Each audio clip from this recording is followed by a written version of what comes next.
guys, how's it going? Today we are going to be starting 10 different varieties of perennials from seed. I have them all right here. I wanted to talk through the varieties and then we're going to go out and get them planted. So the 10 we're starting today are Campanulas, Columbine, Delphinium, Echinacea, Eryngium, Foxglove, Hollyhock, Penstemon, Rudbeckia, and Yarrow. Did I remember them all in the first try? That usually takes me a lot of tries. We garden in a zone 6, so all of these are rated at least down to that, if not lower, and I'll go through that as I go through each individual variety. And not all of these are long-lived perennials. You know, we've got Foxglove in the mix and Hollyhocks, both of which are, like Hollyhocks will usually last a couple, 3 years, but they reseed themselves. Foxglove are the same thing, they are biennial. So the plant that the seed that we plant today will go for 2 years, but it will seed itself usually in the same area. So as long as you have them going, you'll usually have a good stand wherever you end up planting them out in your garden. So these are all types that you want to start at least 8 to 10 weeks before your average last frost date. Some of these you can even start earlier. So just check the seed packet. I mean, some will say 12 to 16 weeks, 10 to 12 weeks, 8 to 10 weeks. So I do have other perennials we're going to be starting, but they're not until like the 4 to 6 week range. So just make sure that you're reading the back of your seed packet before you get started. You really do want to kind of hit that window as close as possible. Also, because these are perennials and cold tolerant, they're perfect for the winter sowing method of starting seeds, which is a very low cost way of getting a lot of seeds started. You don't have to have any space in your house. You don't have to have a grow light set up. Very minimal supplies to get it going. If you don't know what winter sowing is, you can type in Garden Answer winter sowing, and we have done videos about it before, so these are just perfect for that. Okay, so let's talk about each of these varieties, starting with the Campanula. We'll throw pictures up on the screen so you can see how beautiful these things are, but this one is a French heirloom. It's a biennial, so it's another one like a foxglove. It doesn't bloom until the 2nd year, so this is going to be a 2-year project to get this one to bloom. But after it's done blooming, you can pull the plants and you just shake the plants over, you know, the spent flowers over the area where you have them planted, and it'll scatter the seeds all over, and then they will come back up. But this is a mix of pink, purple, and white blooms. They come up on really long stems, usually like 24 to 30 inch tall plants. It does take them a while to germinate though, like 20 to 30 days. I've not personally grown this exact variety, so I'm gonna try to remember not to watch the trays so super close. You know, there are some like the geraniums we have in here, they're behind me. They germinate in like 2 or 3 days, and that's so satisfying. But some of these, you gotta be in it for the long haul. But I'm excited about this. Common name on this is bellflower or Canterbury bells. You might have heard them referred to as that. And this type does not need to be sown very deeply, like 1/16 of an inch deep. Usually that just means scatter the seeds, press them into the soil, and then I'm going to do a thin layer of vermiculite on top. In fact, I'm going to do a vermiculite layer on top of everything. You'll see that when we go in to plant them. And what that does is if a seed needs light in order to germinate, which a lot of these will, the Foxglove, the Delphinium, and a few others, it will still allow enough light in so that the seed can germinate, but it will help retain a little bit of moisture.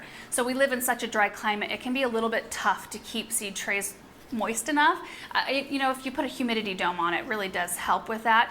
But it helps retain a little bit of moisture, but it also helps the growth of algae. It kind of keeps that away and helps with things like damping off, which is a fungus that attacks newly emerged seedlings and makes them kind of flop over. So anyway, vermiculite goes on pretty much everything we start from seed. Also deer and rabbit resistant in zone 5 through 8, and it does continue to bloom throughout the season. You just want to make sure to keep them deadheaded. The next one is Columbine, also known, I think the Latin name is what, Aquilegia? I don't know how to pronounce it. Anyway, this is another one that you seed this year and don't see blooms until next year, but the foliage is really pretty. In our area where it's pretty extreme with heat and, you know, no cloud cover, that sort of thing, we do need to site them in an area that gets filtered afternoon sun or protection in the afternoon, but full morning sun is great. In a lot of other areas, they can do full sun, but I've got 2 varieties here. One of them came from Darla in Indiana. She sent me out some seeds for a really gorgeous double looking frilly variety. There's no name on it, but maybe I'll get a close-up picture of what this looks like so you can see. And then I actually bought some seeds called Pink Petticoat, and I'm wondering if they're the same thing. So we're gonna do some comparison when they start to bloom, but they are absolutely beautifully structured. You know, they've got a pink outer layer with white interior and different like multi-layered white on the inside, so they look like a fluffy petticoat. But these are a zone 3 through 9, so super winter hardy. I mean, a lot of you guys probably grow Columbine already. We have several varieties out in our landscape that just perform so beautifully. We actually have a pale yellow variety that comes up underneath our birch tree near kind of our balcony area, and it blooms for almost the whole season. It comes up in just a huge flush. We usually cut it back, and then it will come back and bloom a little bit more. And I don't know if that's typical of all Columbine, but they do really well for us. And the pink petticoat variety in particular has really long, strong stems. Usually grows like, I think 28 to 30 inches tall or so. 28 to 38 inches tall. Also, Columbine need light in order to germinate, so that one will be another one where it's just a fine layer of vermiculite right on top of the seeds. Next, we have a Delphinium called Magic Fountain Cherry Blossom. I've grown this one before. I'm growing it again because I want to amp up the amount that I have. They are so pretty. They're kind of this light plum color with a white center. They attract bees like crazy. And I love Delphiniums just because they have that like classic cottage look. They perform really well for us. You do need to stake most of these, and this variety gets 36 to 48 inches tall, so not as tall as some. You know, there are some that will get super, super tall, but with their big, you know, panicle blooms at the top, they can get a little bit weighty for their stems, and sometimes they'll flop, so that's something to consider. But these are just, they're gorgeous. Now this one you can actually start quite a bit earlier than we are today. You can go upwards of 16 weeks before your average last frost date, but we'll have nice, good sized plants by the time we're ready to plant them out. Also, these need light in order to germinate, so just another little fine layer of vermiculite, and they are a zone 3 through 7. They also bloom first year, so there are some that won't. These always bloom the first year for me, anyway, in my experience. I also have a part packet of Pacific Giants mix, which I think those get a little bit taller. It's a mix of color. I might toss a few of those seeds in, I'm not sure. Did I even bring out that packet? I don't even think I did.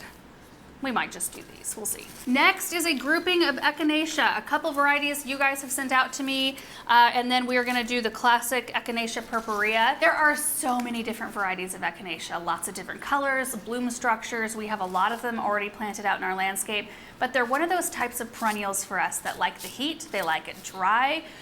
They start blooming about midsummer and go through the rest of the season, and oftentimes we don't even deadhead ours because I like the way the spent cones look in the winter landscape. So they are one of our most low maintenance perennials that we have out there, and that's one of the reasons I want to plant them. The other reason, some of these may be going into our cut flower garden because I do want to expand the amount of perennial plants we have out there because they have such a long vase life. They look beautiful in arrangements and they just last forever. Did I mention they're a zone 3 through 8? Most varieties, you might find them varying a little bit from that. So definitely, read up on the varieties you're interested in, but that's typically the range they fall in. So we've got the Echinacea purpurea, which is the classic cone flower.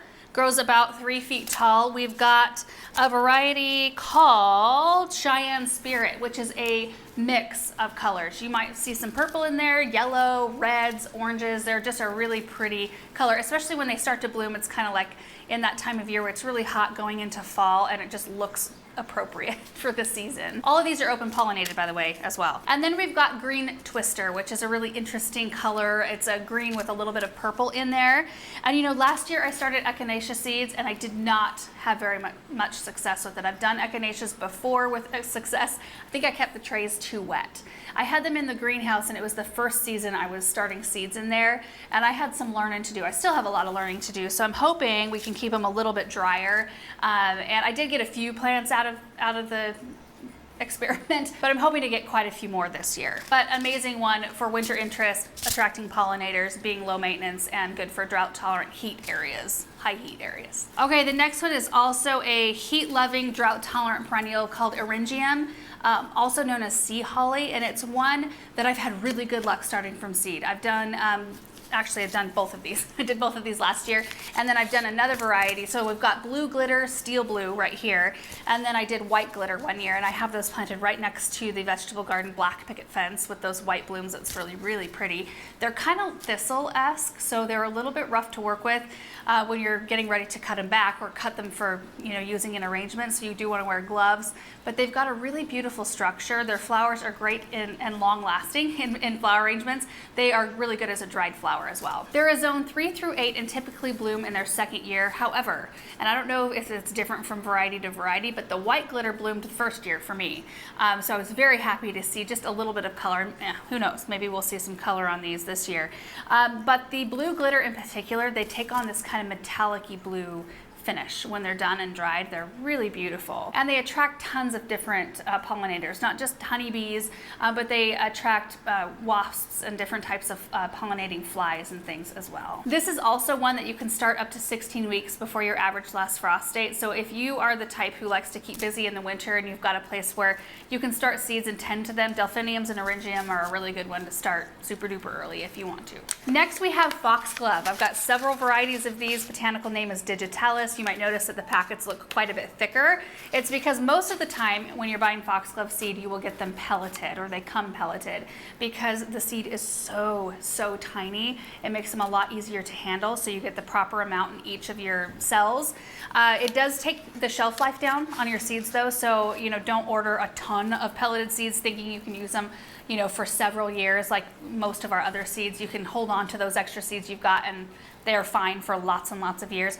Just try to use them up. If I have leftover pelleted seeds, I'll still use them. I'll just put extra seeds in each cell just to ensure that I have enough germinate. So these are a biennial, meaning you plant them. Typically, first year you just get foliar growth, the next year you get the bloom, and then they'll seed themselves from that bloom in that same area, but that mother plant will die out. There are some varieties, several of them I have here, that bloom first year. So if you're starting from seed, it's really fun to have that satisfaction seeing color the first year. So I've got one variety called Dalmatian Peach. So pretty, and it's got little speckles inside the blooms. And then we've got 3 from the Camelot series. We've got cream, white, and lavender. The nice thing about the Camelot series is if you are using them to cut, they do produce really nice side shoots, like higher quality ones for cutting than some other varieties. I've also got a couple of varieties here that will only bloom the second year. So we've got Camelot Cream. I've grown it before. I have a stand of it kind of next to our blue spruce tree I can see up in our front area, and it has come back pretty reliably, and they are gorgeous. They're a little bit more petite. They're like the bells, the blooms are a little more petite and like tightly shaped, but the color is so beautiful. It is like a cafe cream, it's like that creamy white, and then there's some chocolate brown kind of speckling in there. I think they're absolutely worth growing. And then I have a variety called Sugar Plum, which the leaves on that one are really like quite bold, and the flowers are bold. I mean, just a deep plum color that's so pretty. Also, backing up to Cafe Cream, they typically will produce 10 to 15 stems per plant, so they're super productive. And the Sugar Plum usually produces 3 to 5 really tall stems, and then like 3 or so shorter stems. And next we have several varieties of Hollyhock, which I'm so excited about. Now you can direct seed these easily. They come up beautifully, but I'm a little bit more reliable on keeping seeds moist when they're in the greenhouse and all together in one space. So unless we have drip run to an area, I know that starting them from seed is just better for me.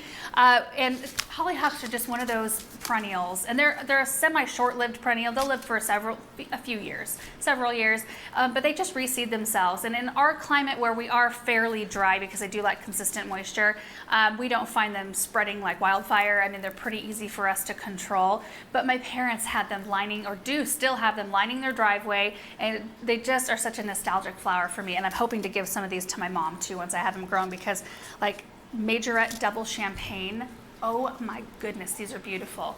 I wonder how tall this one gets.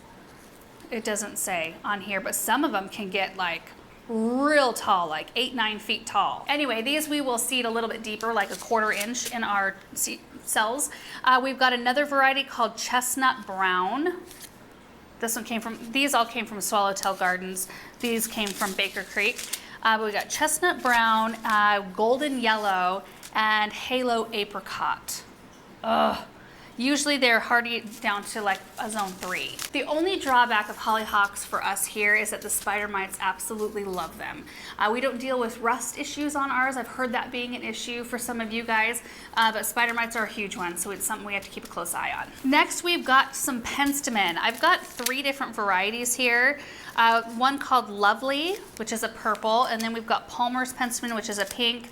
I don't know if I'm going to start those today, but the one I want to get going is called Twizzle Coral. It's kind of an unusual color for Penstemon, and it's just such a beautiful, it's a beautiful color. It's got a really kind of airy appearance to it. Strong stems, really good for cut flower arranging.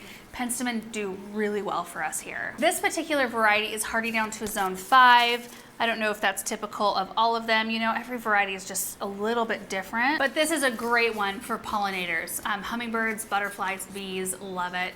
And it's just such a pretty one to tuck into the flower bed. Also, barely cover this one because it does need light, so we'll do vermiculite. I don't know if I've been saying that on all of them. Anyway, I just usually follow the seed packet instructions for planting. Next one is Rudbeckia, which is just the classic black-eyed Susan. And you can see I've already ripped the top of this packet off because I did start some last year, and they did so beautifully. We planted them over in a flower bed kind of by where we've got cars parked, and we put a bunch of annuals rather around it. So a bunch of the Imperial Blue Superbena. That mix, the Superbena with this flower was so gorgeous. And those flowers that you're hopefully seeing in a picture I can find in my phone, those were blooming first year. I mean, that's how wonderfully they do. Now, a lot of places will say that these are biennial, and maybe they are, but they come back like beautifully as what I have always thought to be a perennial. They come back strong and gorgeous, and they're just such a, I don't know, kind of like a whimsical, low maintenance, heat-loving plant that performs almost all season long. They're also hardy down to a zone 3 and thrive in zones up to a zone 9, which that's quite a range. We will be planting these about a 1/4 inch deep today. And the last one, zone 2 through 9, Yarrow. This variety is called Summer Pastels. It grows about 2 feet tall, so a little bit more compact than some other varieties that you can find out there. But Yarrow is just an amazing plant. It attracts so many pollinators. It blooms all season long. Like, it starts pretty early, and you don't need to deadhead it in order for it to keep on blooming. In fact, I like to use some of the dried up flowers that are left on the plant in arrangements. If you pick the blooms in more of their full color, you can dry them. They do beautifully that way. They're just such an amazing, again, low maintenance perennial out in a really sunny spot in the landscape, and they don't like rich soil. Like, they can handle kind of crummy areas in the yard. I also love the leaf structure of Yarrow. It's always kind of like a little bit more wispy and fern-like, which always looks really pretty. It adds a really pretty textural element into a sunny border. And this one we will barely be covering with vermiculite as well. And I think that does it for all 10 groups of seeds we're going to be starting. So I'm going to gather these all up. We're going to head out to the greenhouse, and we are going to get this going. I'm going to be using several different styles of trays today based on how many seeds I want to start, but we'll go over all of that once I gather it up.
Hey, if you two are going to be out here, you have to share.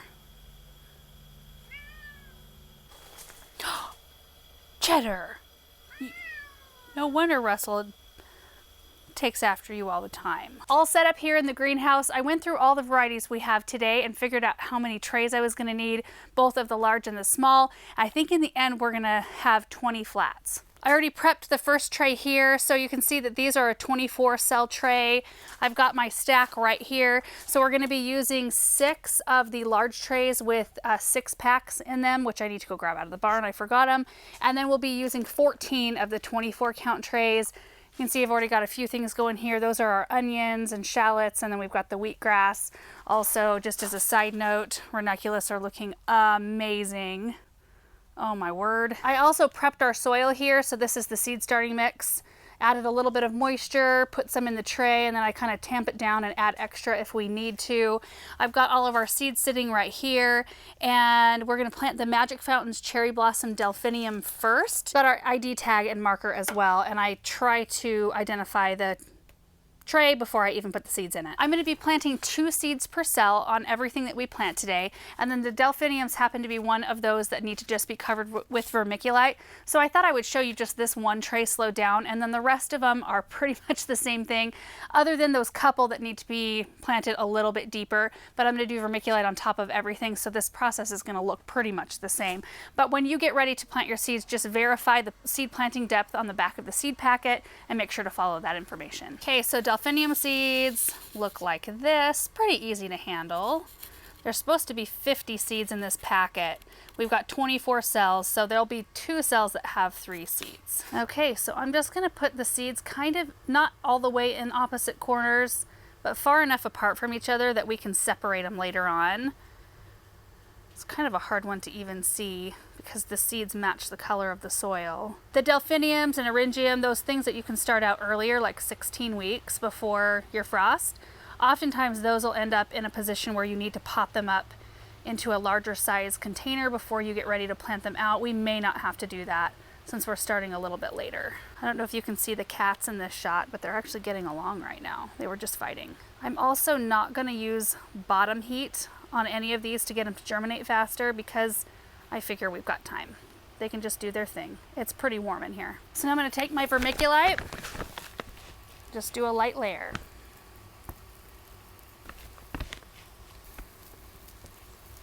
Lightly press them in. I find it easier to do this step after the vermiculite has been added because the vermiculite is dry at this point because we haven't misted them yet. And when you try to press seed into moist soil, a lot of times it sticks to your fingers. Okay, that one's done. So at this point, we're gonna mist our seeds. I'm gonna wait till I've got them all done and then I'll mist them all at the same time. And then we'll put humidity domes on top of them. After that, I usually use our hose with a dram.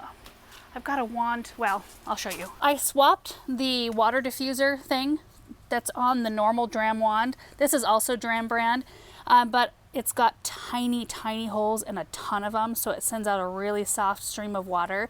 I actually picked up a brand new one because you can see this one's all crusted with hard water. I need to do a vinegar soak with this one, but anyway, it's soft enough for seedlings. I don't usually trust it for that first watering in though. I still like to use a mister so that I make sure not to dislodge any of my seeds. Okay, I'm gonna start lining everything up right here on this table. I don't think we're gonna be able to fit everything in this spot, but we can start spilling over onto that area. Our salad greens look great. So that's kind of the order of today. I'm just gonna get after all of these and get them done.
All right, guys, so here we have it. Look at this table.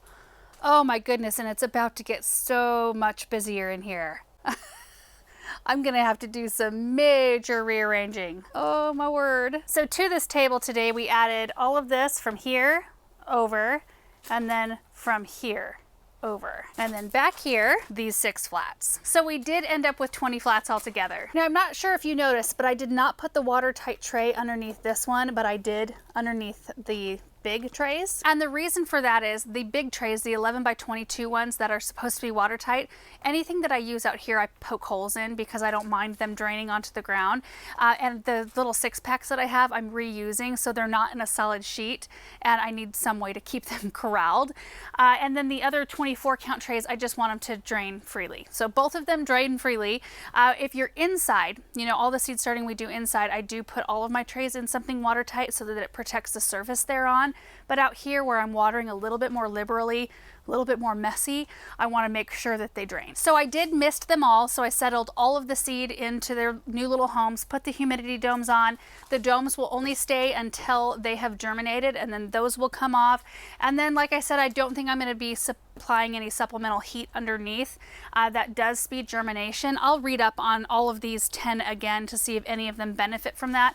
But you know, all of these grow as, you know, they seed themselves outside and grow naturally. In here, they're kept so much warmer. I think it might add a few days onto the germination time period by not having supplemental heat underneath, but I don't think it's going to hurt the process one bit to not have it. So that's pretty much it. I'm just going to be monitoring these for moisture. Typically, like with the onions that we've had in here, they form so much moisture, you know, on their lids that oftentimes I get away with not watering for several days. We got some onion action in there. So that's pretty much it. I mean, I'll just be monitoring everything, watering them probably every few days. I want them to stay uniformly damp, but not too soggy.